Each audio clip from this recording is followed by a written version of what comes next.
Hello everyone. आज हमारा दूसरा लेक्चर है इस अपने नए चैप्टर का जिसका नाम है वेव ऑप्टिक्स। तो मैं हूँ वैभव तिवारी।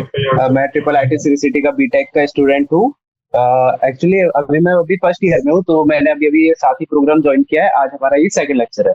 तो चलिए शुरू करते हैं अपना दूसरा लेक्चर वेव ऑप्टिक्स का। तो लास्ट लेक्चर में हम लोग ने ह्यूजेंस प्रिंसिपल पढ़ लिया था और इंट्रोडक्शन भी खत्म कर लिया था। फिर हम लोग ये रिफ्रैक्शन एंड रिफ्लेक्शन पे पहुंचे थे, तो हमने रिफ्रैक्शन कंप्लीट कर लिया था। और रिफ्रैक्शन हमने ये पढ़ा था कि लाइट अगर से नॉर्मल की तरफ बैंड होगी या नॉर्मल से अवे बैंड होगी तो उसके क्या क्या क्या प्रॉपर्टीज होगी, उसकी स्पीड इंक्रीज करेगी या डिक्रीज करेगी। ये सब हमने लास्ट लेक्चर में कंप्लीट कर चुका था। और जैसे कि मैंने आपको समझाया था, ये जो पैरा है लास्ट में हम लोग ने इस पे थोड़ा ज्यादा फोकस किया था। तो ये पैरा हम लोग फिर से एक बार पढ़ेंगे क्योंकि ये थोड़ा इंपॉर्टेंट पैरा है।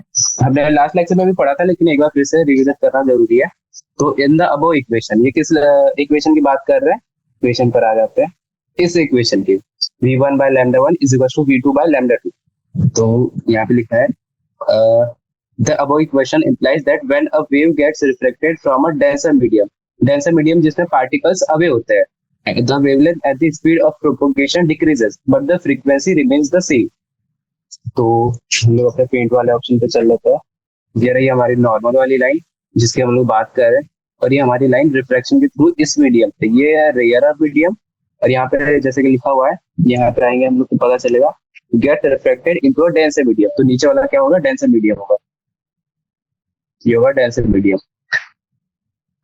तो लाइट यहाँ पे रिफ्लेक्ट करी तो यहाँ पे लिखा हुआ है the wavelength at the speed of propagation decreases when it enters into denser medium. मतलब इसकी जो स्पीड होगी डिक्रीज होगी। मतलब यहाँ पे अगर इसकी स्पीड v1 है और इसकी स्पीड v2 है, तो v1 is greater then v2। ये हमने लास्ट लेक्चर में कवर कर दिया था। तो चलिए आगे बढ़ते हैं 10.3.2 पर। तो अगला टॉपिक है refraction at the rare medium. अभी हमने क्या किया था, रेयर मीडियम से जो लाइट थी अपने डेंसर मीडियम में जा रही थी। अब जो हमारी लाइट है वो जाएगी denser medium to rare medium. तो फिर से हम लोग अपना मीडियम बना लेते हैं। ये रहा मीडियम, ये जो हमारी लाइट वो आने वाली है और हमेशा की तरह ये हमारी नॉर्मल। तो इस बार क्या है, ये जो है ये है हमारा डेंसर मीडियम और ये हमारा रेयर मीडियम। तो यहाँ पे लाइट एंटर करेगी तो यहाँ पे पहले रीडिंग मान लेते हैं एक बार। 10.3.2 में क्या लिखा हुआ है, we now consider refraction of a plane wave at a rare medium. जैसे कि मैंने कहा रेयर मीडियम में जाएगी light, v2 is greater then v1। तो v1 जो है speed of light in denser medium है और v2 है इस मीडियम में लाइट की स्पीड। तो यहाँ पे पहले ही कह दिया कि v2 is greater then v1। जैसे हमने पिछली बार पढ़ा था उसी क्रोनोलॉजी में आपको समझाऊंगा। ये डेंसर मीडियम है, तो यहाँ पर जो पार्टिकल्स होंगे वो एकदम पास पास में होंगे। सारे पार्टिकल यहाँ पे पास पास होंगे, तो यहाँ पे लाइट को जो ट्रेवल करने में प्रॉब्लम हो जाएगी। तो यहाँ पे उसकी स्पीड ऑटोमेटिकली स्लो हो जाएगी, किसके कंपेरेटिवली, रेयर मीडियम के। तो रेयर मीडियम में जो स्पीड होगी, स्पीड ऑफ लाइट वो इंक्रीज कर जाएगी। क्यों? क्योंकि यहाँ पे पार्टिकल जो है अवे है, तो लाइट को ट्रेवल करने में कोई प्रॉब्लम नहीं होगी।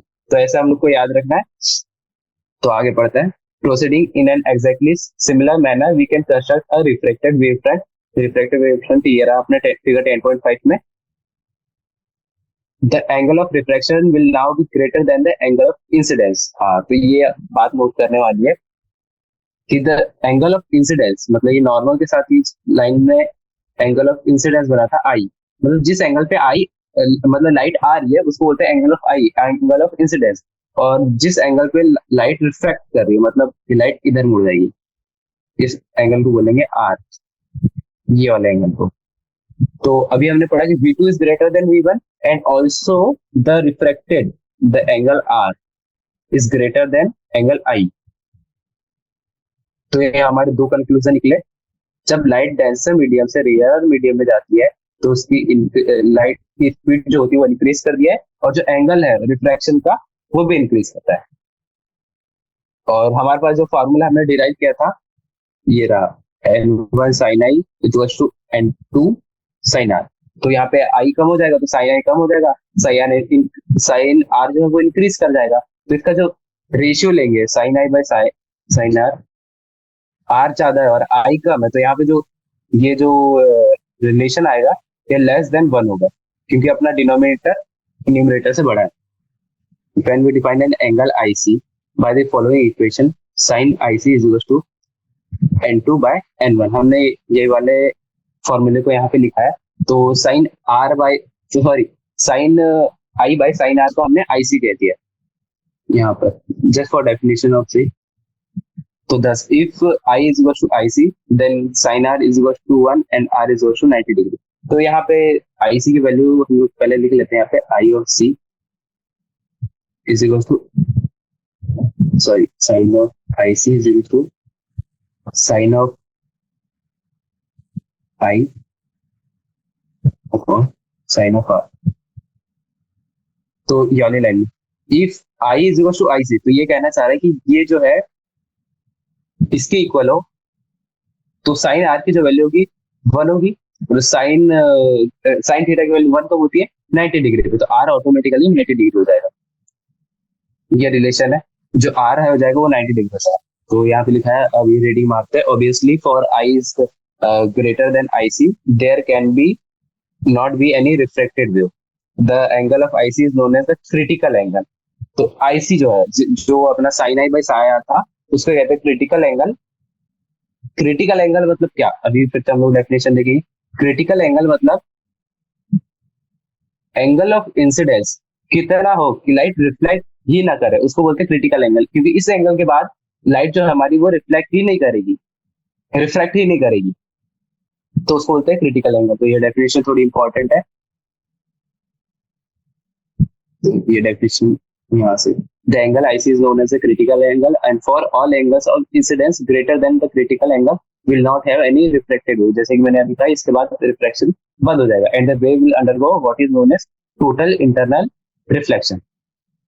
तो ये कोई एंगल है आईसी, जब आई एंगल ऑफ इंसिडेंस ये वाला आईसी के बराबर या आईसी से ज्यादा हो तो इसके बाद रिफ्रैक्शन होएगा ही नहीं, मतलब लाइट ये मीडियम को पास ही नहीं कर पाएगी, लाइट सीधे सीधे यहाँ से रिफ्लेक्शन मार जाएगी. तो ये बन जाएगा अपना एंगल ऑफ रिफ्लेक्शन, और रिफ्रैक्शन का एंगल हो जाएगा 0, मतलब रिफ्लेक्शन हो ही नहीं रहा है, इसके बाद सिर्फ रिफ्लेक्शन होगा. तो इसी को बोलते हैं हम लोग क्रिटिकल एंगल. ये डेफिनेशन थोड़ी इंपॉर्टेंट है, तो इसको याद रखेंगे. क्रिटिकल एंगल की the phenomenon of total internal reflection and its application was discussed in section 9.4. तो ये लास्ट चैप्टर में हम लोगों ने डिस्कस कर लिया था व्हाट इज इंटरनल रिफ्लेक्शन. तो जैसे ही मैंने बताया, ये वो डायग्राम एक बार फिर से डायग्राम रिविजिट कर लेते हैं. ये मीडियम 1 जो कि डेंसर है, ये मीडियम 2 जो रेयर है, ये हमारा relation V2 is greater then V1. ये एंगल आई पे आई लाइट, ये रही हमारी लाइट, ये फ्लैट हुई आर पे, तो clearly i is greater than r, जैसे गिवन है इसमें. अब अपना 10.3.3 स्टार्ट करते हैं. तो एक बार फिर से हम लोग सम कर लेते हैं. समरी लिखना जरूरी है बार बार, ताकि चीजें ये एक मीडियम, दूसरा मीडियम, लाइट आई, ये रही नॉर्मल, इसमें भी लाइट आई, और ये रही हमारी नॉर्मल. तो ये है आई एंगल ऑफ इंसिडेंस, ये भी रहा एंगल ऑफ इंसिडेंस. तो ये है, इस बार हम लोग ये देंगे रेयर, तो ये रहा डेंसर. तो इस केस में क्या हो रहा है, केस 1 ले देते हैं इसको नाम, तो ये रहा मतलब केस 2. तो केस 1 में लाइट रेयरर से डेंसर में जा रही है, और केस 2 में लाइट डेंसर से रेयरर में आ रही है. इस केस में क्या होगा, जो लाइट होगी वो नॉर्मल की तरफ बेंड होगी, ये पहला पॉइंट हो गया. और इस केस में लाइट जो है नॉर्मल से अवे बेंड, मतलब ये जो एंगल ऑफ रिफ्रैक्शन है, रिफ्रैक्शन ऑफ, ये आर, ये हो गया पहला पॉइंट. पहला पॉइंट क्या है, angle of i should be greater than r. इस केस में angle of i should be greater than r. तो जैसे मैंने कहा रेयर से डेंसर, तो लाइट को इससे चलने में प्रॉब्लम होगी और रेयर में चलने में इजी होगा. तो इस मीडियम में स्पीड ऑफ लाइट V1, इसमें V2. तो V1 is greater then V2, और यहाँ पे आएगा V1 is less than V2. तो ये चीजें अभी तक हमने पढ़ी है. तो आगे हम लोग चलते हैं 10.3.3 पे. Reflection of a plane wave by plane surface. इसको erase कर लेते हैं. Reflection of a plane wave by plane surface. We now We next consider a plane wave AB incident at an angle I on a reflecting surface. यहाँ पे ध्यान देना है। अभी जो क्या हो रहा था, हमारा मीडियम जो था, मतलब जो हमारा सरफेस था, उससे लाइट रिफ्रैक्ट कर पा रही थी। रिफ्रैक्ट इन द सेंस उसको लाइट जो थी पास कर पा रही थी। हाँ, जो लाइट तो थी हमारा सरफेस को पार कर पा रही थी। पर अभी क्या होगा, हमारा जो सरफेस होगा उसको लाइट पार ही नहीं कर पाएगी। अब यहाँ पे रिफ्लेक्शन होगा। रिफ्लेक्शन मतलब गिरा हमारा सरफेस, लाइट आएगी और लाइट जाएगी, कोई रिफ्लेक्शन वाला फिनोमिनन होएगा ही नहीं, सिर्फ रिफ्लेक्शन होगा। तो आगे रीडिंग मारता है, if we represent the speed of the wave in the medium and if tau represent the time taken by the wavefront to advance from the point B to C, then the distance BC is equal to V tau। ये इस figure की बात कर रहा है, तो इस figure पे आ जाता है, रीड करने से समझ नहीं आएगा। ओके, तो ये हमारा सरफेस है mn, जैसे कि वहां पे दिया हुआ है। ये रिफ्लेक्टिंग सरफेस है, यहाँ पे रिफ्लेक्शन फेनोमेना नहीं होगा। We represent the speed of light in the medium. इस सारे मीडियम में जहाँ पे ये फेनोमेनन हो रहा है, यहाँ पे स्पीड ऑफ जो लाइट है v है। यहाँ पे स्पीड ऑफ लाइट चेंज ही नहीं होगी, यहाँ पे एक ही मीडियम है, मीडियम का चेंज नहीं हो रहा है, तो लाइट जो होगी एक ही रहेगी v।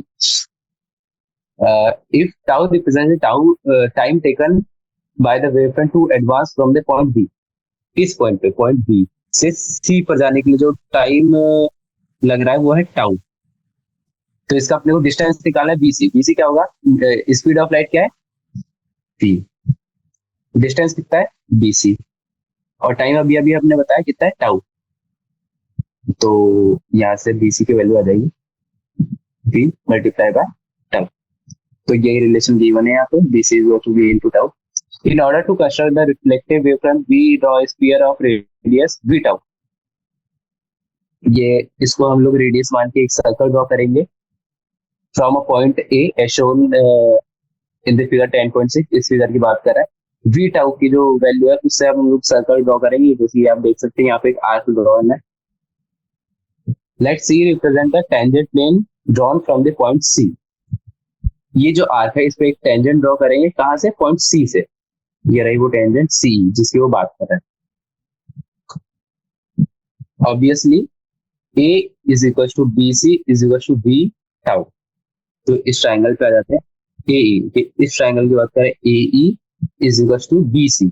क्यों, क्योंकि ये जो लॉ कहते हैं कॉन्ग्रुएंसी है वो प्रूव कर रहा है, दोनों में राइट एंगल है, दोनों की रेडियस उतनी है, मतलब ये वाली साइड।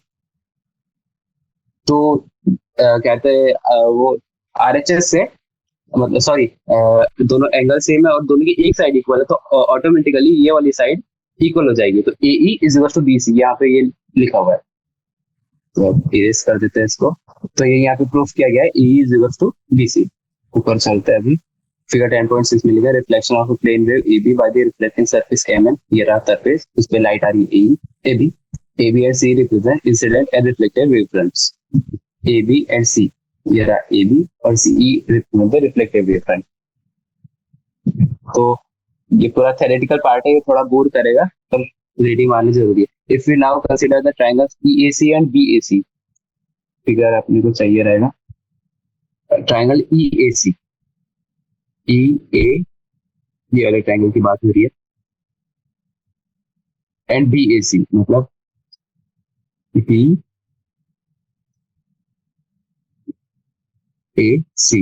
ये दोनों बड़े बड़े ट्रायंगल की बात हो रही है।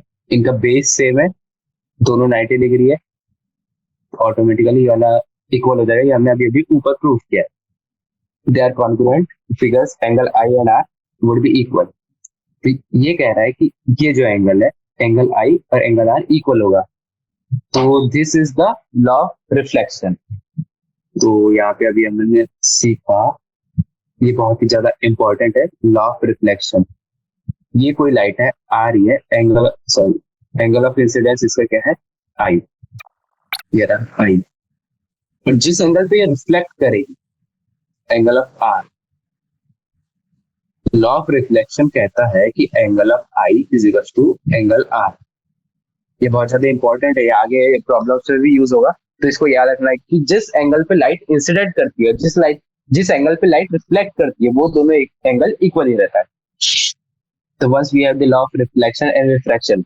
नाउ लॉ ऑफ रिफ्रैक्शन क्या था, वो साइन आई और साइन आर वाला फॉर्मूला जिसमें था N1 sin I is equal to N2 sin R, और ये अपना लॉ ऑफ रिफ्लेक्शन हो गया angle I is equal to angle R. So first we have laws of reflection and reflection. The behavior of prisms, lenses and mirrors can be understood. This phenomenon were discussed in detail in chapter 9 on the basis of rectilinear propagation of light. ये सब बता रहे हैं हमने chapter 9 में, ये सब topics discuss कर चुके हैं. Here we just describe the behavior of wavefronts as they undergo reflection or refraction. तो हम लोग को इस चैप्टर में कुछ नहीं पढ़ना है, बस ये बताना ये पता करना है कि रिफ्लेक्शन और रिफ्रैक्शन में होता क्या है.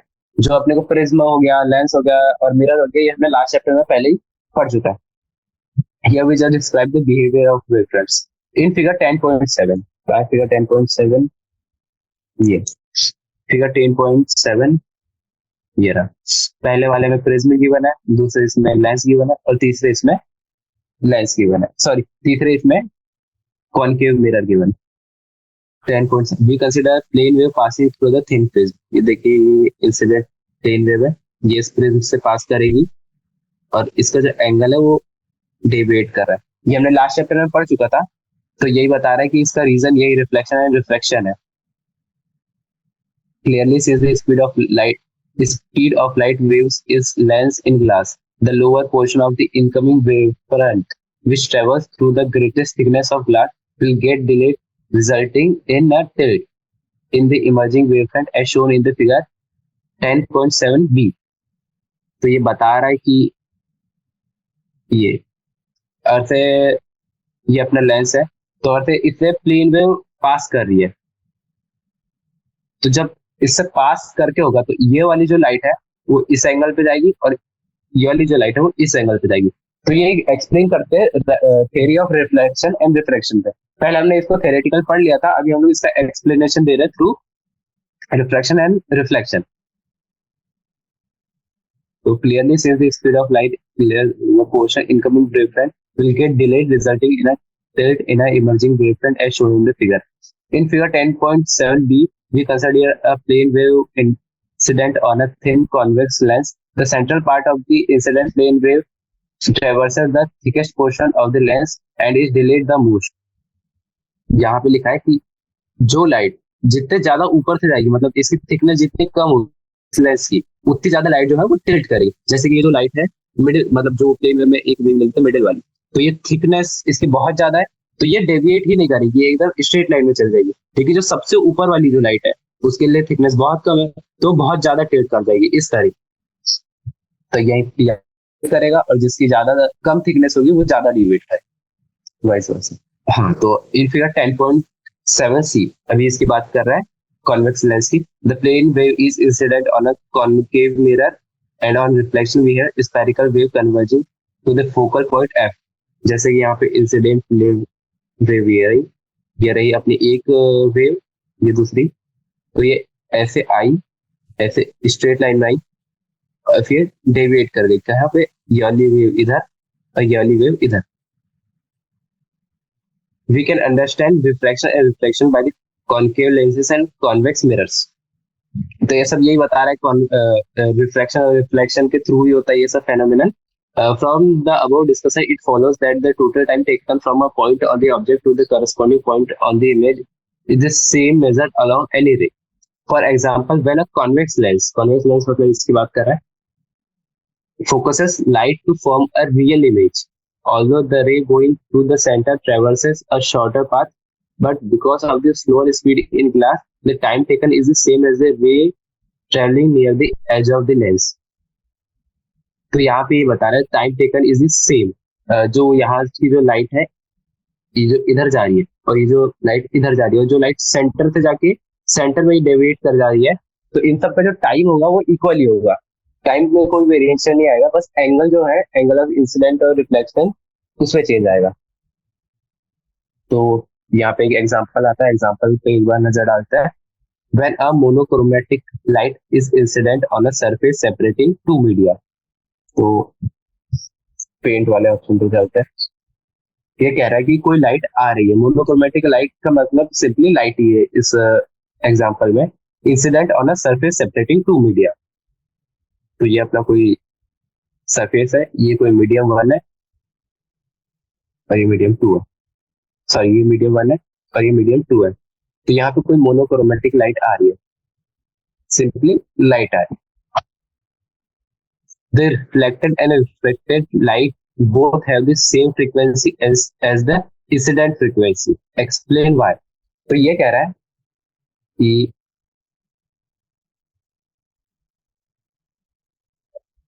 एक लाइट रिफ्लेक्ट कर गई और ये नॉर्मल है अपना, इससे एक लाइन रिफ्लेक्ट कर गई। इसमें कुछ नहीं दिया है, मीडियम वन जो है टेंसर है, रियर है, ऐसा कुछ भी गिवन नहीं है। जिस यहाँ पे गिवन है, मतलब ये पूछ रहा है कि ये जो लाइट आई और ये जो लाइट गई, तो इसकी ये तीनों लाइट की फ्रीक्वेंसी सेम है, ऐसा क्यों? तो सॉल्यूशन भी पढ़ लेते हैं। रिफ्लेक्शन है, reflection arise through interaction of incident light with the atomic constituent of matter. Atoms may be viewed as oscillators which take up the frequency of the external agency light, causing forced oscillation. The frequency of light emitted by the charged oscillator equals its frequency of oscillation. Thus, the frequency of scattered light equals the frequency of incident light. यहाँ पे बहुत ज्यादा complex solution दिया है, मैं आपको आसान भाषा में समझाने का ट्राई करता हूँ। जो लाइट है वो आई और यहाँ पे जो उसका टकराव हुआ from with the surface, the atom may be viewed as oscillators. ये कह रहा है कि उसके एटॉमिक जो है एनर्जी में कोई चेंज नहीं आया, तो उसकी वजह से उसकी फ्रीक्वेंसी में कोई भी चेंज नहीं आया। जैसे कि हमने अभी वो पढ़ा था formula V2 by V1 is equal to lambda by lambda 2 by lambda 1। तो यहाँ पे अगर हम फ्रीक्वेंसी देखे, V2 is equal to lambda 2 multiply by f, frequency of 1, V1 is equal to lambda 1 multiply by frequency of 2। तो इस relation को जब हम लोग देखते हैं तो यहाँ से क्लियरली हमको पता चलता है F1 is equal to F2। यहाँ पे बहुत ज्यादा कॉम्प्लेक्स लैंग्वेज में दिया तो समझ नहीं आएगा, तो हमको इन दो रिलेशन से पता करना है कि F1 और F2 इक्वल है। मतलब जो लाइट ऑफ इंसिडेंट है और लाइट ऑफ रिफ्लेक्शन है और लाइट ऑफ रिफ्रैक्शन है, इन तीनों का जो फ्रीक्वेंसी होगा वो सेम होगा। बी वाले पार्ट पे चलते हैं। When light travels from a rare to denser medium, तो यहाँ पे बात हो रही है लाइट जो है रियर से, रियर मीडियम और यह डेंसर मीडियम, रियर से डेंसर मीडियम में जा रही है। The speed decreases, thus the reduction in speed implies a reduction in the energy carried by the light pulse। ये कह रहा है कि जब ये रियर से डेंसर में जा रही है तो इसकी स्पीड जो हो रही है वो कम हो रही है, ये हमने पहले ही पढ़ चुका है। तो इसका ये कहना है कि thus the reduction in the speed implies a reduction in the energy। जब इसकी स्पीड कम हो रही है तो क्या इसकी एनर्जी भी कम होगी? तो सॉल्यूशन में लिखा है no, energy carried by the wave depends on the amplitude of the wave, not on the speed of wave of propagation। तो यहाँ पे सिंपली लिखा है कि एनर्जी जो है उसके एम्पलीट्यूड पे डिपेंड करती है, ना कि उसकी स्पीड पर। Energy of wave depends on it amplitude, not on its speed. तो सी पर पहुंच जाता है। In the wave picture of light, intensity of light is determined by the square of the amplitude of the wave। What determines the intensity of the light in the photon picture of light? ये कह रहा है in the wave picture of light, मतलब ये जो light आ रही है जा रही है सब, इसका कहने का मतलब ये है intensity of the light is determined by the square of amplitude of the wave। ये कह रहा है intensity is proportional to square of amplitude। What determines the intensity of a light in the photon picture of light? तो ये बोल रहा है amplitude के हिसाब से तो अपने पास रिलेशन है, तो अपने को इसका रिलेशन चाहिए फोटोन के टर्म में। For a given frequency, intensity of a light in the photon picture is determined by the number of photon crossing an unit per unit time. तो यहाँ पे हम लोग लिखते हैं एम्पलीट्यूड को रिप्लेस करना है अपने को फोटोन से। तो ये पूछ रहा है फोटोन के टर्म्स में रिलेशन क्या होगा? इंटेंसिटी ऑफ लाइट, मतलब ये रहा intensity is proportional to determined by the number of protons crossing any unit area। number of photons crossing per unit area, मतलब unit area per unit time। इसको multiply करेंगे time. तो ये हमारा relation है किसके टर्म में, इंटेंसिटी टर्म में। इंटेंसिटी क्या है, number of photons crossing per unit area per unit time.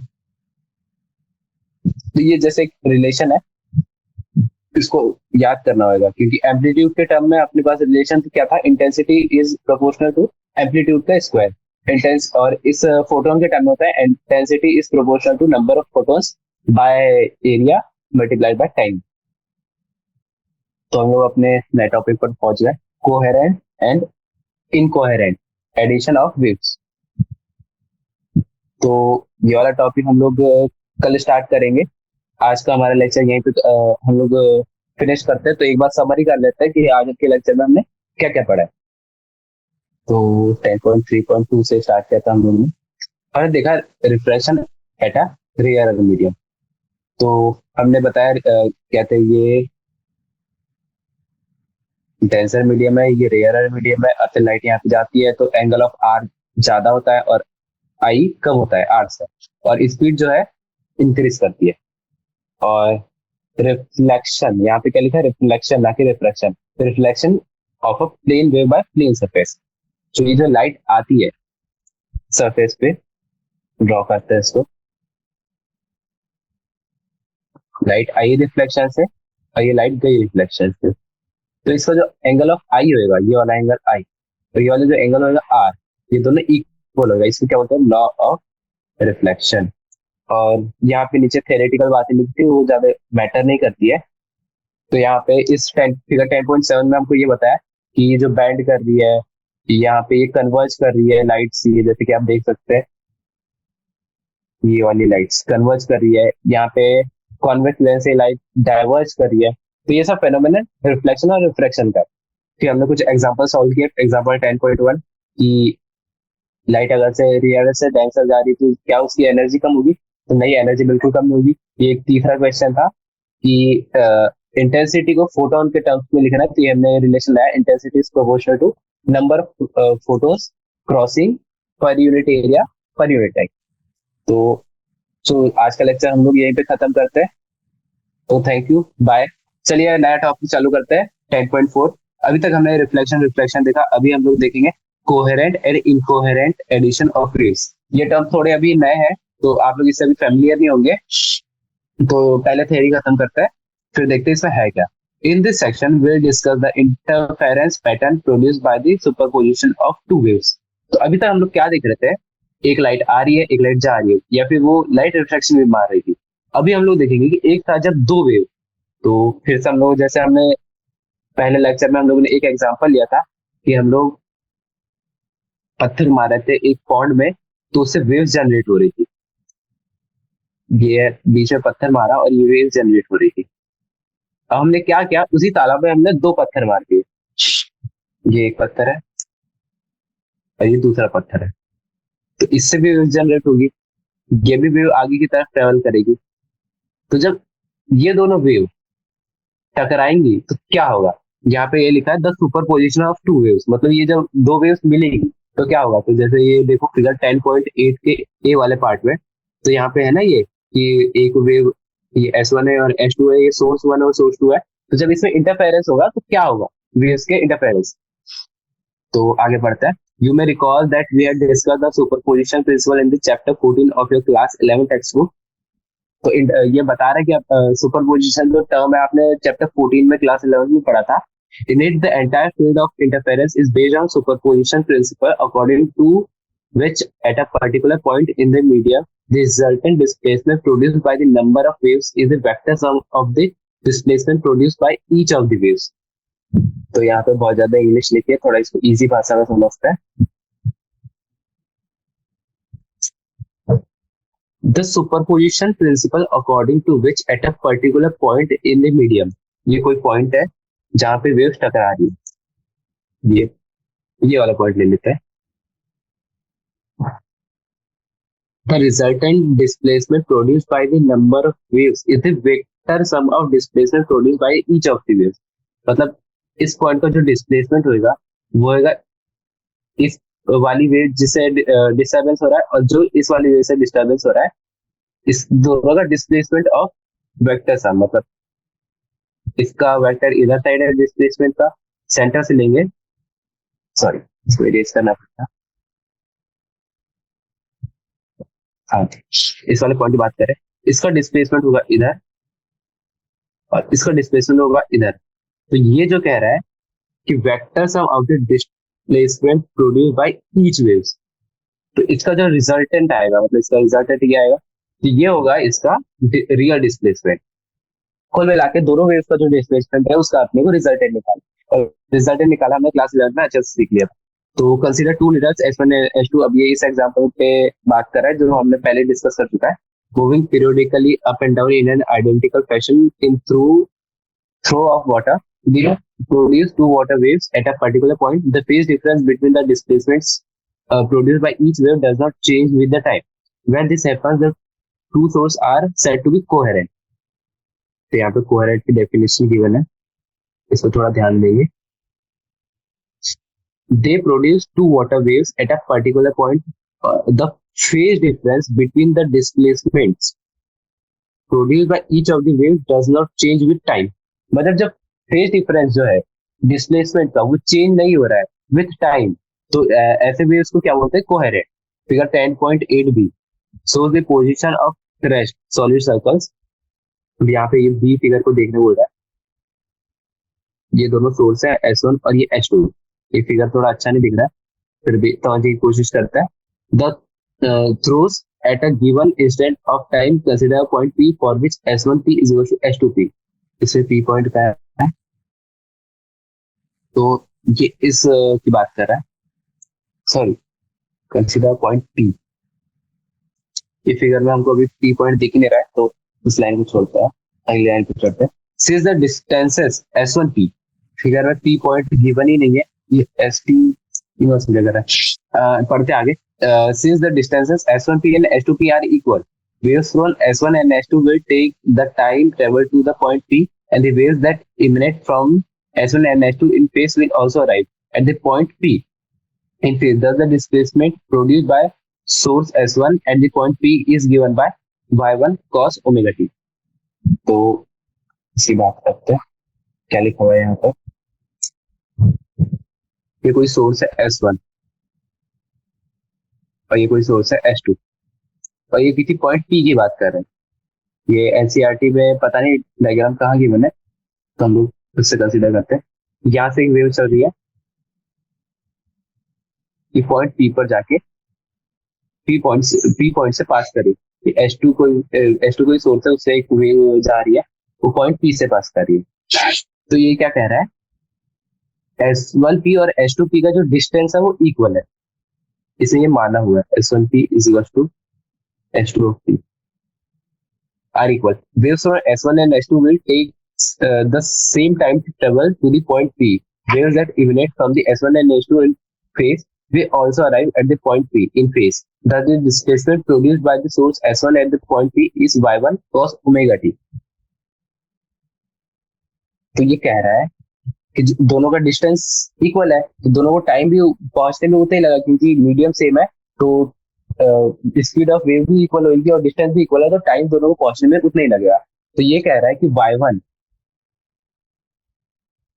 Displacement of S1 from point P, तो इसके बीच की दूरी का इसने रिलेशन गिवन किया है, y1 is equal to a cos omega t। और डिस्प्लेसमेंट ऑफ सोर्स S2, क्योंकि दोनों का डिस्टेंस इक्वल ही है, तो उसका डिस्टेंस भी यही होगा, y2 is equal to a cos omega t। Distance equal है दोनों का, तो वो भी इक्वल होगा relation. Thus the resultant of displacement at P would be given by, तो जैसे हमने कहा था अभी दोनों का वेक्टर सम करेंगे तब जाके अपने को नेट डिस्प्लेसमेंट मिलेगा।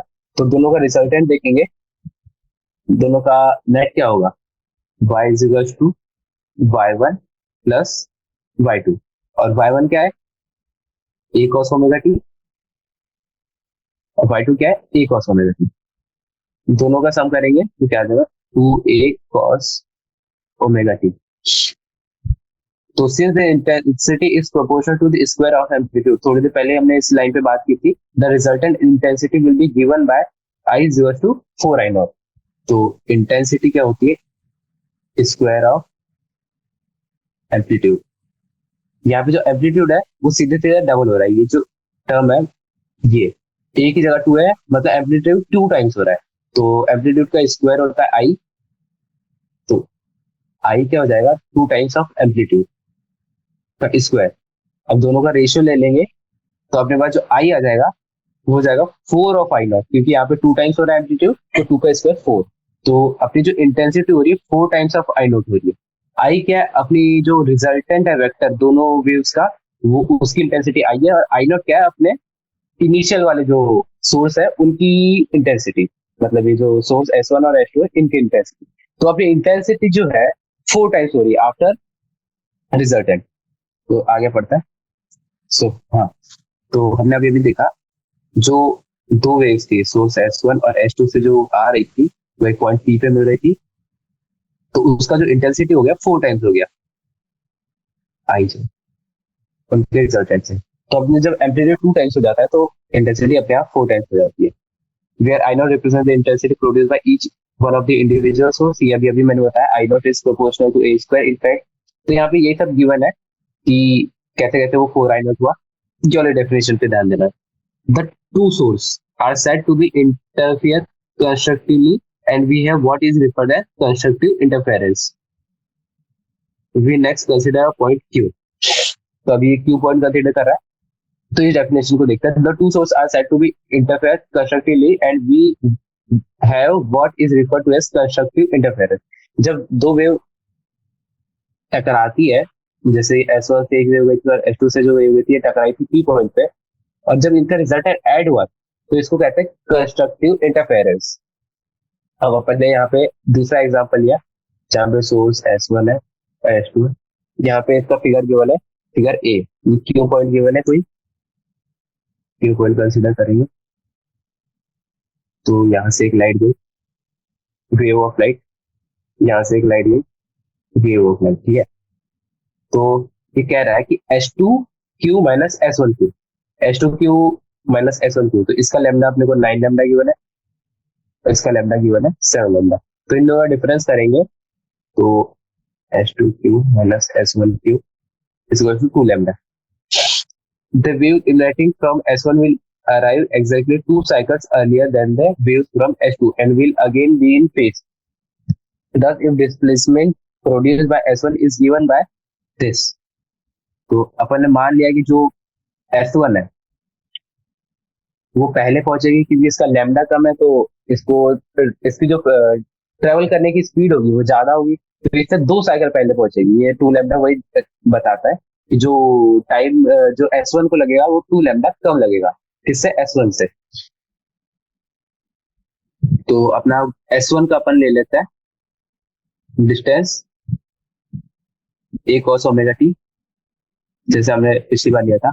और y2 क्या हो जाएगा, जब अपन ने ये ले लिया तो जब a cos omega T minus 4 पाई, ये हमारे पास 4 पाई कहां से आया, 4 पाई आया 2 लैम्डा से। 2 लैम्डा बोले तो अपना ये जो लैम्डा है 2 पाई हो गया, तो ओमेगा जो आएगा 2 pi by t, time period is equal to frequency. तो यहाँ पे जो फ्रीक्वेंसी आ जाएगी 2 मल्टीप्लाई बाय 2 4 हो जाएगा, तो 4 पाई आ जाएगी, ए कॉस ओमेगा टी माइनस 4 पाई अपने 2 लैम्डा से आ रहा है क्योंकि फ्रीक्वेंसी डबल हो जाएगी। तो y2 का अपने रिलेशन क्या आया, y2 is equal to a cos omega t, क्योंकि 4 पाई से कुछ ज्यादा फर्क नहीं पड़ेगा, उसका जो फेस होएगा वो सेम ही होएगा, टाइम डिफरेंस आएगा पर जो फेस होएगा वो सेम ही होगा, correspond to the phase difference of 4 pi, जैसे कि मैंने अभी बताया 2 lambda correspond to the phase difference of 4 pi। तो वी नाउ यहाँ पे वही सब जो है ना जो हमने अभी रिलेशन डिराइव किया, तो रीडिंग करने की कोई जरूरत नहीं है। अभी हम लोग क्या कर रहे हैं, एक नया पॉइंट ले रहे हैं, कौन सा पॉइंट आर, तो हम लोग इसके लिए अलग से ड्रॉ कर लेते हैं। ये हो गया नया पॉइंट आर, ये हो गया फिर से सोर्स S1 जैसे पिछले बार था, ये सोर्स S2, यहाँ से एक वेव निकली, ये पॉइंट आर पे जाएगी, यहाँ से एक वेव निकली, ये पॉइंट आर पे जाएगी। यहाँ पर इसका है 9.75 लैम्डा, इसका लैम्डा है 7.25,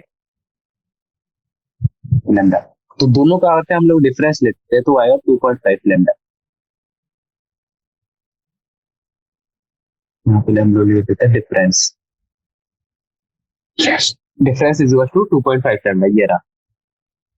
The waves emanating from S1 will arrive exactly 2.5 cycles later than S2। Sorry, मैंने कुछ गलती की। नहीं, इट इज सर। हाँ, तो ये कह रहा है कि 2.5 लेमडा लेट जाएगी, सॉरी मतलब 2.5 जो सर्कल साइकिल्स है लेट जाएगी कौन सी, S1, क्योंकि उसका लेमडा जो है ज्यादा है। Thus the displacement produced by the S1 is given by, फिर से हम लोग वही रिलेशन ले रहे हैं,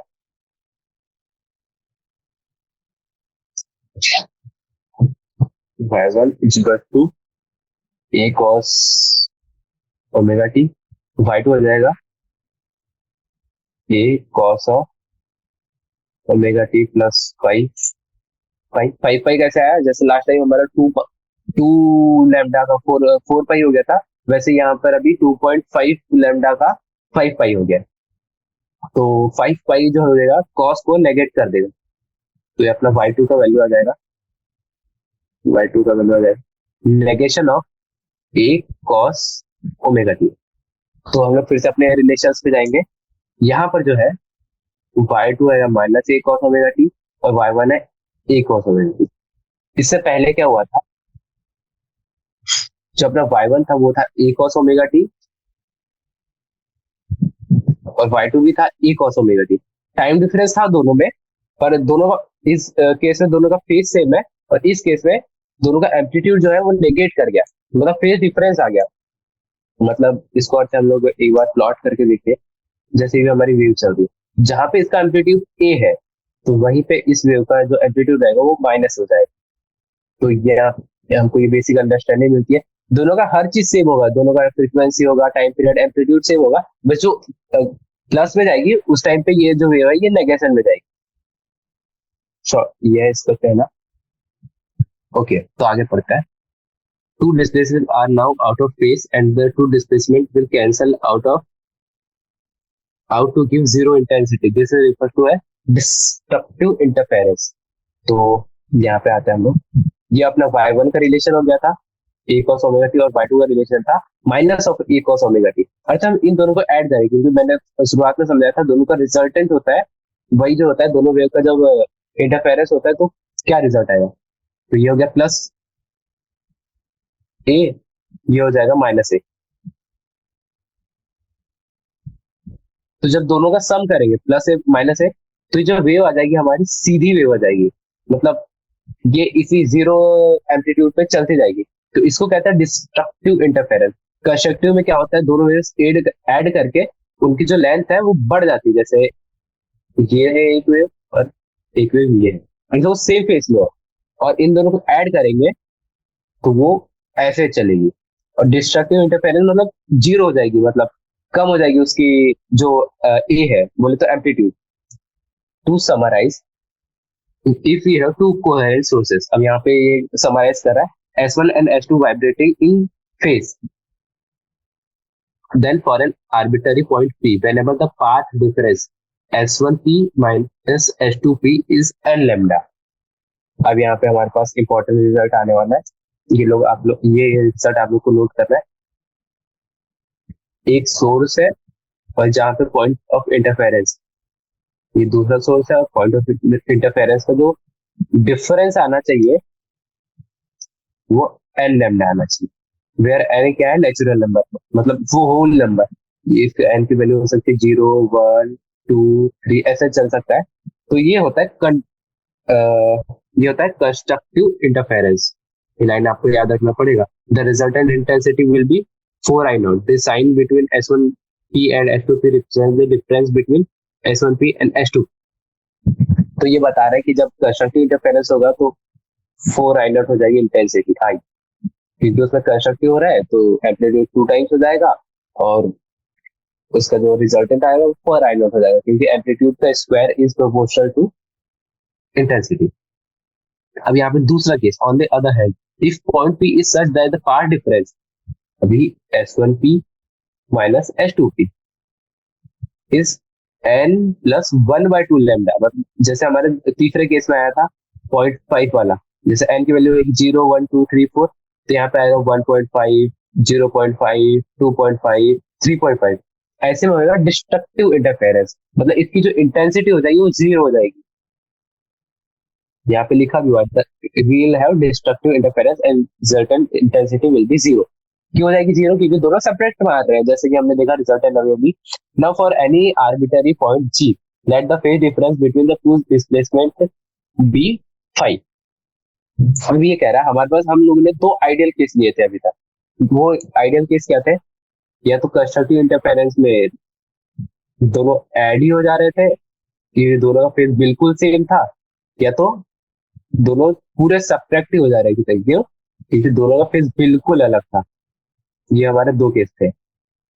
अभी हमारे पास एक तीसरा केस लेते हैं, मिडिल वैन। मिडिल वैन जिसको बोलता है कि अब दोनों के बीच का फेज कुछ अलग ही है, वह 5 कंसिडर कर रहा है। ये हो गई पहली वेव, ये हो गई दूसरी वेव, थोड़ा पीछे से चालू होगी। तो इसके बीच का फेज अभी 90 भी नहीं है और जीरो भी नहीं है, मतलब कुछ एंगल है इनके बीच में जिसको अपन ने 5 कंसिडर किया। This is 5 their phase difference. Thus the displacement produced by S1 is given by, फिर से हम लोग S1 कंसीडर करेंगे। S1 हमने इस बार कंसीडर किया, सॉरी Y1 कंसीडर किया, S1 P के बीच का ये Y a cos omega T. तो अपना Y2 क्या हो जाएगा? a cos omega t plus 5। ये हम लोग हर बार कर रहे थे, पर इस बार हमको 5 की वैल्यू नहीं पता। उस बार हमको पता होती थी या तो वो 2 लैम्डा है या तो 2.5 लैम्डा। इस बार हमको 5 की वैल्यू ही नहीं पता, तो हम लोग इसका रिजल्ट है निकालेंगे y is equal to y1 plus y2। तो ये हो जाएगा a cos omega t plus cos omega t plus 5। तो यहाँ पे हम लोग वो वाला फॉर्मूला लगा देंगे, cos theta plus, sorry cos a plus B plus cos a minus, sorry cos a plus B plus cos a plus B. तो यहाँ पर आ जाएगा 2a cos theta by 2 cos omega t plus theta by 2, क्योंकि यहाँ पे ये वाला cos a प्लस बी वाला फॉर्मूला आ रहा है। इस फॉर्मूला का यूज करके ये वाला रिलेशन आ गया। तो यहाँ पे हम लोग को ये पता चल रहा है कि अपने को 5 की वैल्यू नहीं पता। अब ये सीधे सीधे 5 पर डिपेंड करेगा। The amplitude of the resultant displacement is 2a cos 5/2। तो एक बार इरेज करते हैं हम लोग। तो इस रिलेशन से हमको ये पता चल रहा है, ये वाले पे ध्यान देना। जो अपना एम्पलीट्यूड है वो क्या हो गया? 2a cos 5/2, ये है अपना एम्पलीट्यूड और ये अपना कॉस वाला टर्म। तो ये सीधे से बोला ये हो गया अपना एम्पलीट्यूड। इंटेंसिटी क्या होगी फिर? इंटेंसिटी क्या होती है? अभी अभी हमने डिस्कस किया था, intensity is square of amplitude. तो एम्पलीट्यूड अपना ये है, तो इसको स्क्वायर मारेंगे तो ये अपनी इंटेंसिटी आ गई 4i² cos स्क्वायर 5/2। तो ये जो दो रिलेशन अपने को पूरी तरीके से याद रखना है, क्वेश्चन सॉल्विंग में बहुत ज्यादा ध्यान देंगे, मतलब इनका यूज आएगा। ये हो गया एम्पलीट्यूड, अर्थ है दोनों वेव के बीच का फेज डिफरेंस 5 है। और ये हो गया इंटेंसिटी वाला फॉर्मूला, अगर फिर दोनों वेव के बीच का फेज डिफरेंस 5 है तो चलते आगे एरेस करता। ओके, तो 5 अर्थ है 0 है, प्लस माइनस 2 पाई है, 4 पाई है, तो कंडीशन इज कंस्ट्रक्टिव इंटरफेरेंस। तो ये बता रहा है कि 5 की वैल्यू कुछ भी हो सकती है। तो अभी हमने 2 पाई 4 पाई लिया, तो ये अपना पहला वाला केस हो जाएगा। कौन सा वाला? ये वाला ऊपर वाला। तो यहाँ पे कंस्ट्रक्टिव इंटरफेरेंस होगा। कंस्ट्रक्टिव इंटरफेरेंस होगा तो इंटेंसिटी बढ़ जाएगी। और ऑन दी अदर हैंड अर्थ उसकी वैल्यू प्लस माइनस पाई हुई या फिर 3 पाई हुई या फिर 5 पाई हुई, तो ये वाला केस आ जाएगा। ये वाले केस में क्या होता है? Destructive interference. कहा यहाँ पे ये रहा डिस्ट्रक्टिव इंटरफेरेंस। और जो अपनी इंटेंसिटी होगी वो क्या हो जाएगी? जीरो। ये हमारे केस हम लोग डिस्कस कर रहे हैं। तो आप फॉर्मूला एक काम कीजिएगा, अपनी नोटबुक में लिख लीजिएगा, क्योंकि जब एग्जाम्पल सॉल्व करेंगे तो इनका बहुत ज्यादा यूज आने वाला है। ये now if the two sources are coherent, that is if two needles are going up and down regularly, then the phase difference phi at any point will not change with time and will have stable interference pattern, that is position of maximum minima will not change with time। तो जब हमने lecture start किया था तभी हमने coherence की difference, sorry coherence की definition बोली थी। हाँ। तो कोहेरेंट की डेफिनेशन ये थी कि टाइम के साथ जो था उसका फेज चेंज नहीं हो रहा था। सिंपली ये है कोहेरेंट का मीनिंग। टाइम के साथ फेज चेंज नहीं हो रहा था, मतलब ये है कोहेरेंट वेव। जो जैसी चल रही है वैसे ही चलेगी फ्यूचर में, चेंज नहीं होगा उसका फेस। जैसे साइन वेव होगी, कॉस वेव हमेशा सेम ही रहती है, चेंज नहीं होगी।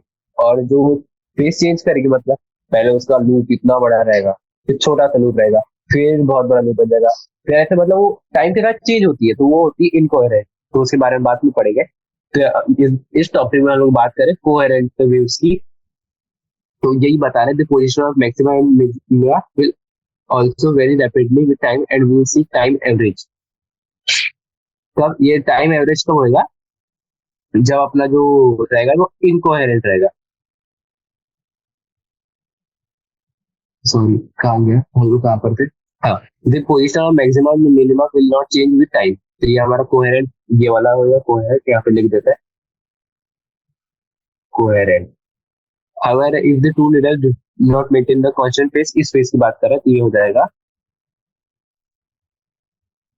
incoherent, will also vary rapidly with time and will see a time average। मतलब इसमें डिफरेंस बहुत ज्यादा है, तो हम लोग इस केस की कम ही बात करते हैं। इस केस के ऊपर ज्यादा क्वेश्चन आते हैं क्योंकि इसमें यूनिफॉर्मिटी होती है और प्रॉब्लम सॉल्विंग इजी हो जाती है। तो intensity distribution when this happens will observe an average intensity of I is equal to I naught. जैसे कि इस फेस में क्या होता है, हम लोग पता कर सकते हैं कंस्ट्रक्टिव इंटरफेरेंस है, डिस्ट्रक्टिव इंटरफेरेंस है। इस फेस में आपको पता ही नहीं चलेगा क्योंकि ये जो है टाइम के साथ वेरी कर रहा है बहुत ज्यादा।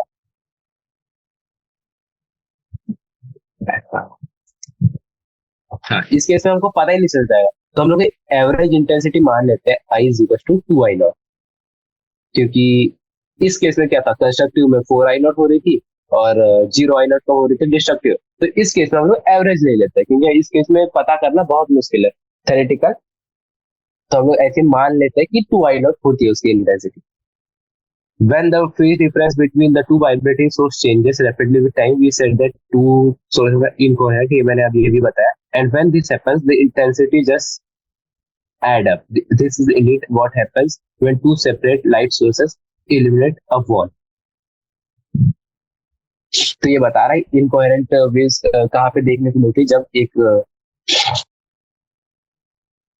दीवार है उस पे एक सोर्स है, ये मतलब एक बल्ब है, ये बल्ब बनाएंगे अच्छा वाला, ये जल रहा है, सॉरी ये दूसरा बल्ब है,